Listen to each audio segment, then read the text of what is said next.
ఉన్న బంగారాన్ని విడిపించి ఆ రోజు ఆన్లైన్ రేటుకే మేము కొంటాం. Sharma gold company. నమస్తే, వెల్కమ్ టు సుమన్ టీవీ. నేను మీ యామ్ని. ప్రస్తుతం మనతో ఉన్నారు ప్రముఖ ఆధ్యాత్మికవేత్త గురుస్వామి బ్రహ్మశ్రీ రాజన్ నంబూద్రి గారు ఉన్నారు. వారితో మాట్లాడదాం. నమస్కారం గురుగారు. నమస్కారం అమ్మ. గురుగారు, ఈ నెలలో అసలు ధనుసు రాశి వారికి అండి ఏ విధంగా ఉంటుంది? వీళ్ళకి సంబంధించిన దానము అలాంటి ఏం చేయాలండి? ధనురాశి వారికి మంచి ఫలితం రావటం అన్నది ఉంది. గత మాసం కన్నా ఈ మాసంలో ధనురాశి వారికి విద్యారంగంలో కావచ్చు, ఉద్యోగ రంగంలో కావచ్చు, రైతులకు కావచ్చు, పోలీస్ రంగంలో కావచ్చు, రాజకీయ వ్యక్తులు కావచ్చు, సినీతారలు కావచ్చు, మరి అనేక రకమైనటువంటి కంపెనీలో, వ్యాపారంలో అన్ని విధానమైనటువంటి పనిచేసేవాళ్ళు, ఇంట్లో గృహిణులు, బిజినెస్ చేసేవాళ్ళు కావచ్చు, ఏదైనాటప్పటికి కూడా ఏనాటి శని పట్టుకున్న వంటిది అష్టమి శనికి రావటం అనేది జరిగింది. ఈ అష్టమి శని దోషం వల్ల బంధుమిత్రుల్లో ఏదైతే ఉందో, రక్తబంధం కావచ్చు, ఏదైనా కావచ్చు, కొన్ని విషయాల కారణం వాళ్ళు దూరం అయిపోయినా దగ్గర అవ్వడానికి మంచి అవకాశం కనపడతా ఉంది. ధనం విషయంలో చూసుకుంటే ఇక్కడ లాభము 11 ఉంది, నష్టము 9గా ఉంది. నాడి శాస్త్రం ప్రకారంగా వీళ్ళలో నాడి అద్భుతమైనటువంటి తేజోమణిగా ఉంది. అంటే ఏదైనా అనుకుంది సాధించి తీరుతారు.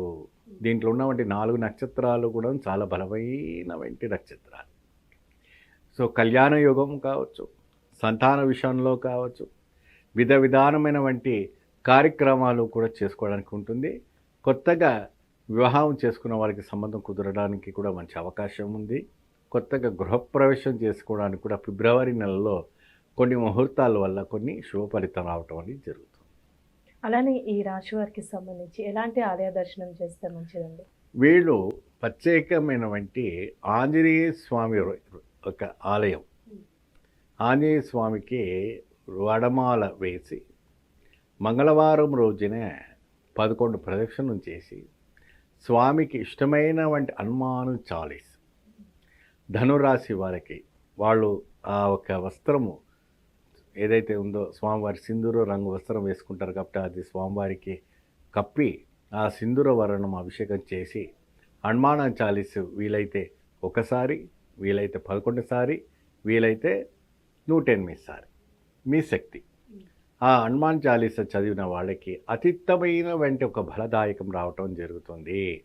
ఈ ధనురాశి వాళ్ళకు కూడా గత మాసము కన్నా ఈ మాసంలో ధనంలో కావచ్చు, ధాన్యంలో కావచ్చు, విజేతలో కావచ్చు, ఏ మాసం గత మాసంలో తగ్గినా ఈ మాసంలో మంచి అద్భుతమైన వంటి ఫలితం రాబోతుంది. అలానే ఈ రాశి వారికి సంబంధించి దానం అంటూ ఏముందండి? వీరు ప్రత్యేకంగా ఆంజనేయ స్వామికి వడమాల చేసే స్థలంలో ఆకు, తమలపాకు ఉంటుంది కదమ్మా, ఒక బుట్ట తమలపాకుని స్వామివారికి లక్షార్చన చేయటం, ఆ బుట్ట ఆ ఆకులన్నీ కూడా అక్కడ వచ్చేవంటి భక్తులకి దానం చేయటం, తమలపాకు దానం చేయడం. తమలపాకుతో దానం చేయటం వల్ల వాళ్ళకి పట్టినటువంటి దరిద్రం ఏదైతే ఉందో అవన్నీ కూడా తొలగిపోయి మంచి అద్భుతమైన వంటి ఫలితాలు రావటం అనేది జరుగుతుంది. గురుగారు, అంటే మంగళవారం రోజు ఆంజనేయ స్వామికి పూజ చేయమన్నారు కదా, ఈ రాశి వారికి ఎన్ని ప్రదక్షిణాలు చేయాలండి వీళ్ళు? అమ్మ, ఇప్పటికే మనకి ఎప్పుడైనా స్వామివారికి ఆలయం విశాలంగా ఉందనుకోండి, కొన్ని ఇరుకు ఆలయాలు అంటే ఏదో మూలకు కూర్చోబెడతారు, ఏదో మూలకు స్వామి రామరామ అంటూ కూర్చుంటారు కాబట్టి చిన్న చిన్న ఆలయాలు ఉంటాయి. కొన్ని తాడుబంద ఆలయాలు, కర్మంగట్ట ఆలయాలు, మా కొండగట్ట ఆలయాలు, ఏమండి ఇంకా ఏదైనా విశేషమైనటువంటి ఆంజనేయ స్వామి ఒక ఆకృతితో ఉన్నటువంటి ఆలయాలు ఉంటుంది. అటువంటి ఆలయాలు ఉన్నప్పుడు 41 ప్రదక్షిణ, 11 ప్రదక్షిణ, 108 ప్రదక్షిణ చేసినా తప్పులేదు. ఈ ప్రదక్షిణ చేసేటప్పుడు ధనురాశిలో ఉన్నవాళ్ళు ప్రత్యేకంగా నీరాజన దీపం పెట్టాలి. నీరాజన దీపం అంటే ఏంటంటే కొబ్బరికాయ ఉంటుందా, ఆ కొబ్బరికాయని జుట్టు తీసేసి కొబ్బరికాయ పడగొట్టి దాంట్లో నీళ్ళన్నీ తీసి శుభ్రంగా దాని బట్ట పెట్టి తుడిచి నువ్వుల నూనె పెట్టి ఒక బట్టతో నల్ల నువ్వులు వేసి దారం కట్టి ఆ నువ్వుల నూనెలో పెట్టి ఆ 2 కొబ్బరి దీపం శ్రీ ఆంజనేయ స్వామి వారి దగ్గరికి వెలిగిస్తూ ఉండాలి. ఆ వెలిగిస్తే సమయంలో శ్రీరామనామ జపము స్మరిస్తూ ఆంజనేయ స్వామికి విశేషమైనటువంటి అర్చన చేసుకుంటూ మీరు చేశారైతే మాత్రాన తిరుగులేనిటువంటి సంపదన మీకు కలుగుతుంది. చాలా చక్కగా తెలియజేశారు గురుగారు. ధన్యవాదాలు. నమస్తే.